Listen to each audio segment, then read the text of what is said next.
ho aminareo mandrakariva ny fahasoavana sy ny fiadanana avy amin'Andriamanitra ray sy Kristy tompontsika. Amen. Alahady voalohany amin'ny karemy ity anio ty araka izay nambarateo fotoanan'ny fandinihan-tena, fotoanan'ny fibebahana ary ny fotoanan'ny fiavozana. Mpanjaka faharoa toko fahatelo amby roapolo, ny andininy faha-raika amby roapolo ka hatramin'ny fahadimy amby roapolo ry avy nanao ka hivelatra an'loatsika ao anatin'izany no akatsika ny hafatra ny tompondray andiniantsika tena amin'ity anio ty. Ny fanavaozana izay nataon'ny Josia mpanjaka no tantaraina ao anatin'izao perikopa izao. Josia moa dia anisan'ny mpanjaka tanora izay nanjaka teo Joda tany amin'ny taona 700 ka hatramin'ny 700 talohan'ny Kristy. Nanjaka taorinan'ny mpanjaka Manasesy Amona izy. Raha vamitensika hoe Manasesy Amona zany dia tena mpanjaka ratsy fanahy zany, mpanjaka izay napiditra sampy marobe teo amin'ny tanàn'ny Israely sy Joda, zany mpanjaka Manasesy Amona izany. Fa Josia kosa dia tena mpanjaka nanana maizy azy, ary tamin'ny androny no nahitana ny bokin'ny lalàna izay hita atao amin'ny tempoly, satria nisy fitotonganana be ny fivavahana dia nisy boky izay very. Bokin'ny lalàna moa zany dia manomboka amin'ny toko faharoa amby roapolo no ahitana zany, hita tao anatin'ny tempoly ny bokin'ny lalàna. Detornomy moa no ambaran'ny mpandinika amin'io lalàna io na ny ampahany betsaka tamin'ny bokin'ny Detornomy. Dia rehefa hita io boky io, hita mipisorona dia ny zavatra hita dia ny hoe ny mpanjaka mihitsy no nandritra ny fitafiany, dia ny bebaka ny mpanjaka, nitarika ny fiavaozany. Ary hitatsika fa zany mpanjaka Josia zany dia tena mpanjaka nanana maizy azy, hitondra fiavaozana lehibe teo amin'ny tanin'ny Joda. Taorinan'ny fanadiovana, taorinan'ny fanavaozana ny tempoly. Rehefa hita io bokin'ny lalàna io isika hoe dia niova ny toedrara, lasa nisy fiavaozana tanteraka teo amin'ny fiainan'ny mponina tao Joda na ny Israely mihitsy. Ny tena fanavaozana ry havana resahana eto zany. Manahoana moa zany tena fanavaozana zany? Ny Baiboly dia miresaka an'izany hoe ny fanavaozana. Fa eto dia ny fanavaozana voalohany indrindra dia miorina amin'ny tenin'Andriamanitra ary mitaky fibebahana marina amin'ny fo manontolo. Zany natao hoe fiavaozana na fanavaozana. Ny tena fanavaozana dia miorina amin'ny tenin'Andriamanitra ary ny faharoa mitaky fibebahana marina amin'ny fo manontolo. Rehefa marinana roa ry havana no jerevantsika. Voalohany dia zao ny hoe ny fanavaozana marina dia miorina amin'ny soratra masina. Hoy ny andininy faha-raika amby roapolo, ary ny mpanjaka nandidy ny vahoaka rehetra hoe tandremo Paskan'i Jehovah Andriamanitrareo araka ny voasoratra ao amin'ny bokin'ity fanekena ity. Le antsoina hoe bokin'ity fanekena ity io le boky izay hita, bokin'ny lalàna hita tao amin'ny tempoly. Tandremo Paskan'i Jehovah araka ny voasoratra ao amin'ny bokin'ity fanekena ity ozy. Zany hoe tena lara-pahamehana ho an'ny Josia, ho an'ny mpanjaka eto ny fankatoavana ny tenin'Andriamanitra zay voasoratra, miorina amin'ny tenin'Andriamanitra. Io tenin'Andriamanitra zay voasoratra, io lalàna io no ivon'ny fiainam-pirenena manontolo teo amin'ny mpanjaka. Io tenin'Andriamanitra voasoratra io no mibaiko azy, io no fototra amin'ny fanavaozany ny fitondrany. Indrindra moa fa mifamatotra tanteraka ny ara-panjakana sy ny ara-pivavahana teo amin'ny Joda. Ary nandidy ny vahoaka rehetra izy. Nandidy ny vahoaka rehetra. ny teny hoe mandidy eto misy hevitra maromaro azona hoe mitandrina tandreminy Pasika Jehova ozy azo ambara koa ny hoe ankatoavy ny Pasika Jehova mitandrina amin'ny fanajana sy ny fahadiovana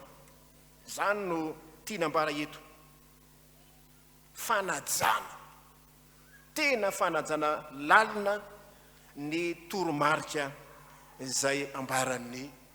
bokin'ny lalàna eto ny tenin'Andriamanitra ny tena fanavaozana dia miorina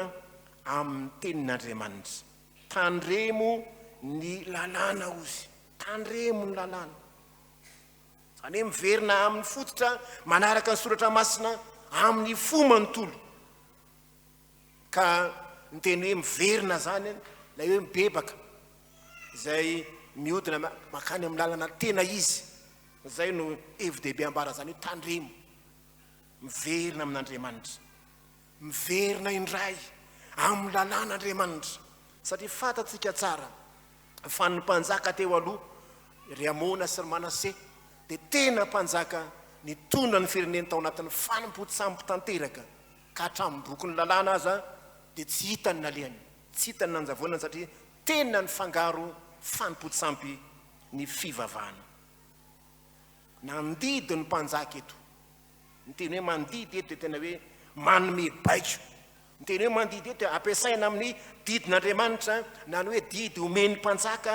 na ny mpitondra zany ny teny hoe mandidy eto manome baiko voafaritra tsara ary manoro ny fomba tokony atao zany ny dikany teny hoe mandidy eto manoro lalana mazava mampiatra fahefana tahaka ny didin'ny mpanjaka zany hoe Andriamanitra eto nanome baiko tahaka n'izay efa nambarantenareo ny hoe any amin'ny Exodosy 4:20 any ny 4:20 dia manome baiko koa Andriamanitra ny amin'ny anaovana ny Pasika tahaka zany koa ny ambara eto Josua dia nandidy mba hankalazana ny Pasika tsy hoe fandriana fotsiny zany fa tena baiko ofisialy ho an'ny Joda rehetra ary mifototra amin'ny lalàna mifototra amin'ny tenin'Andriamanitra ny Pasika zay najaina teo aloha ry havana dia tena fanajana ivelambelany fotsiny ihany fa keto vao tena nisy ny fanavaozana na tamin'ny andron'ny Solomona zany hoe tamin'ny andron'ny mpanjaka voalohany moa zany amin'ny andron'ny mpanjaka dia fantatsika tsara fa Solomona dia nanana vady maro be vady tsindrano maro be ary reny vadiny Solomona maro be reny dia nanamboarana misy Andriamanitra zay nitompony avy misy tempolo zay nifonony ho azy avy tena fanetsakitsahana lalàna nanampahendreny izy fa teo amin'ny fivavahana tena feno Andriamanitra izy tamin'ny andron'ny Solomona tsy nankalazaina araka ny tokony ho izy zany Pasika zany fa eto dia tena niverina amin'ny soratra masina niverina amin'ny lalàna aseravana ny teny fanaovantsika protestanta moa tany hoe ny soratra masina irery ihany io no mibaiko atsika zay ambara ny soratra masina irery ihany io no mitarika atsika eo amin'ny fiavaozana akoatra zay dia mety ara-tsaina fotsiny ihany fa rehefa ny soratra masina no mibaiko atsika rehefa miorina ao amin'ny soratra masina ny fiaina atsika zay vao tena misy natao hoe fanavaozana marina tsy zay mapetipety ny saitsika falatsika tsara fa vao nahita ny bokin'ny lalàna io ny mpanjaka dia nandritra ny fitafiana izy dika zany dia hoe tena natsiaro izy ny hoe zay nataony dia tsy mendrika ny bebaka izy rehefa ny olona mifanatrika amin'ny tenin'Andriamanitra dia ahitsy ny tenin'Andriamanitra izy tarafy ny tenin'Andriamanitra ny toetra ratsy hatrany nantony hoe nesorina avokoa izay mety ho faharatsiana teo amin'ny tanàna fanavaozana miorina amin'ny soratra masina soratra masina no mibaiko izay baiko ny soratra masina no arahantsika zany ange ny voalazan'ny Romanina teo hoe izay ambarany soratra masina mitady zay ason'ny maro sy ny zay mety mpapetipety ny teny aoka tsika tsy hitady zay afaly ny teny atsika ozy izy fa zay asony hafa fa izay mandre izay mahita izay mihaino ny tenin'Andriamanitra dia afaka miavao izy ny olona zay mahita sy mandresy miainy ny tenin'Andriamanitra ihany no afaka miavao sy afaka mibebaka satria ny tenin'Andriamanitra dia manitsy atsika mampibaribary ny fahotantsika fa hita ny Josy fa tsy ny fanaraka araka ny soratra masina ny zava-misy teo amin'ny fireneny dia no avaoziny zany tsy fiangaviana io fa tena didy ny men'ny mpanjaka tsy maintsy avaoziny ny fiainam-panahan'ny Israely araka ny soratra masina fa ny faharoa ry havana lay fanavaozan-dresahany tokoa dia tena mitaky fibebahana marina amin'ny fomanontolo mifototra amin'ny tenin'Andriamanitra ny voalohany fa etiny hoe mitaky fibebahana marina hoy ny 720 ary ny manao azy tsindrian-javatra sy ny mpanao atsarana sy ny terafima sy ny sampana ary ny fahavitavetana rehetra zay hita tany amin'ny tany Joda sy ny Jerosalema dia nesorin'i Josy mba atanterana ny tenin'ny lalàna voasoratra ao amin'ity boky hitan'i 𝗥𝗔𝗩𝗘𝗟𝗢𝗡𝗟 ohatra ny Jehovah zany no endriky ny fibebahana marina manadio ny fivavahana manadio ny fivavahana nesorina ny mpitsikidy sy ny mpanandro noravana ny sampy rehetra ny fahavitavetana rehetra nesorina ny zavatra rehetra zay nanohitra ny lalàn'i misesy zany natao hoe fanadiovana ara-panahy zany natao hoe fibebahana marina dia mitaky fanadiovana tsy miatsara velatsy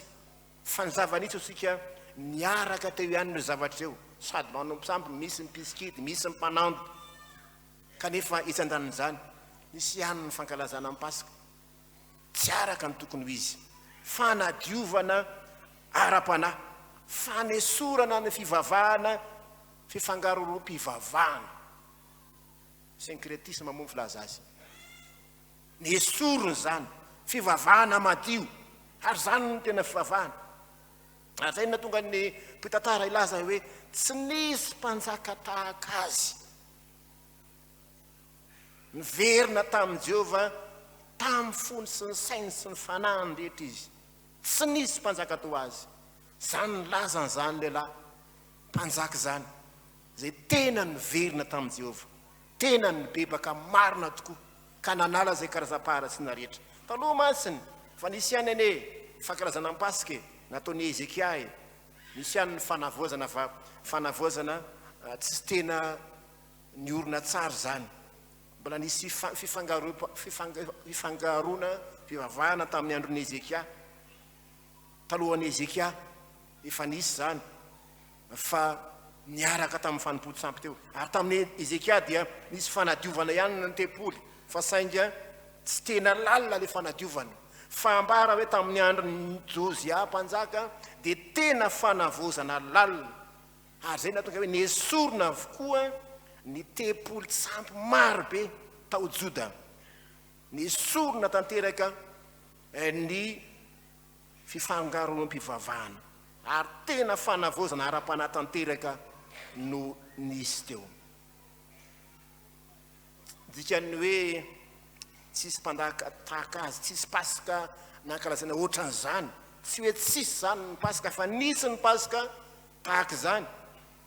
fa lay fanavaozana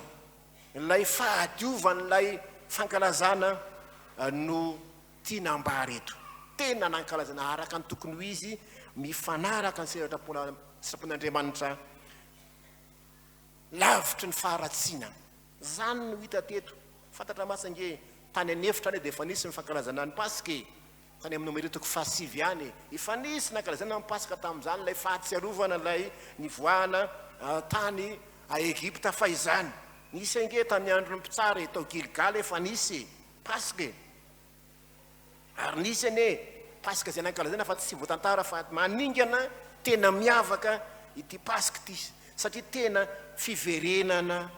manontolo tena fialana tanteraka amin'ny faharatsiana nandray andraikitra tanteraka nanala ny faharatsiana ny sampy rehetra ny mpanjaka ito. Tavanetra amin'ny tompo zany ny fibebahana marina zay resahana ito, fibebahana marina esorina avokoa ny zavatra ratsy rehetra zay mifanaraka tsy mifanaraka amin'ny sitrapon'Andriamanitra. Ary zany ry havana miaton'izao fandinihan'ny teny zao, mandiny teny sika, mibebaka sika, miavao sika. Isika kristianina ankehitriny ve tena mivavaka marina tokoa, tena mahay mibebaka tokoa, sa manao tahaka ny mponina tao 𝗔𝗦𝗡𝗧𝗏 izany, etsy andaniny etsy mifanompontsampy, etsy ankilany etsy ny fibebahana, ny fivavahana, mody mibebaka nefa ny atao ihany ny atao, fiarahamonina nanjakan'ny fivavahana tsy izy. Ny tena fibebahana ry havana, ny tena fiavaozana dia fibebahana marina manaraka ny tenin'Andriamanitra, manaisotra ny ratsy rehetra. Zany ny fibebahana marina, manao ny fivavahana amin'ny fo sy ny saina ny hery rehetra. Voalaza osika hoe tsy misy tahaka azy hatramin'ny andron'ny mpitsara ka manaka ankehitriny, hoy ny voalaza eto. Zany ny lazany zany ny olona tena mibebaka zany. Ary ny olona tena mibebaka eto etika tsara fa tsy nampiova ihany, fa izy mihitsy ny mpanjaka mihitsy no mitarika amin'ny fibebahana eto. Iny tokantrano mety ianao ray aman-dreny no mitarika amin'ny fibebahana, any amin'ny tokantrano fiarahamonina any, ianao zay verina fa folo, ianao zay verina fa mpitondra, ianao zay verina fa ray aman-dreny, ianao aloha no mitarika. Lasa mpitary bato vilam-bava ratsy zay no izy. Tena mibebaka marina, fiverenana amin'ny fo sy fanahy ary ny hery rehetra. Tsy ampy ny fanompona ivelambela amin'ny fotsiny ihany, fa ny tena fanavaozana dia tena fanavaozana ao anaty ny fo, fanavaozana ny fotsika andray ny fonofa avy amin'Andriamanitra, manala ny fo vato, esory avokoa zay mety karazam-paratsy na rehetra manodidina ny fiainanao. Fa lasa fivavahana miatsara velatsy raha izay no izy. Fotoana fibebahana ny karem'ny havana, mandringa ny fankalazantsika ny fety, mandringa ny fivavahantsika raha mbola tamana amin'ny ratsika kanefa mankalaza n'Andriamanitra, midera n'Andriamanitra. Tavahetra amin'ny tompo amin'izao karemy zao fibebahana sy fandinihan'ny tena, fa mbola misy karazana faharatsiana, mety fahatezerana, fialonana, lolo-po ratsy zay ao am-ponao, dia tsy fibebahana zany, tsy fanavaozana zany, dia hibebaka amin'ny fotsika manontolo, anaro zay toetra ratsy rehetra tsy mifanaraka amin'ny sitrapon'Andriamanitra. Ny tantara eto ry havana dia mampianatra antsika ary fa ny fanavaozana marina dia mifototra amin'ny tenin'Andriamanitra, vakio ny tenin'Andriamanitra, raiso ny tenin'Andriamanitra, iaino ny tenin'Andriamanitra. Ary fanavaozana marina dia mitaky fibebahana sy fiverenana amin'ny fo sy fanahy ary amin'ny herintsika rehetra. Rehefa miverina amin'ny soratra masina tsika, rehefa tena mibebaka marina tsika, dia itsika tsara fa misy ny tena fiavaozana tena izy eo amin'ny fiainantsika ary eken'Andriamanitra ny fanoratana atsika. Ho azy ny voninahitra ho aminao ny fiadanany. Amen.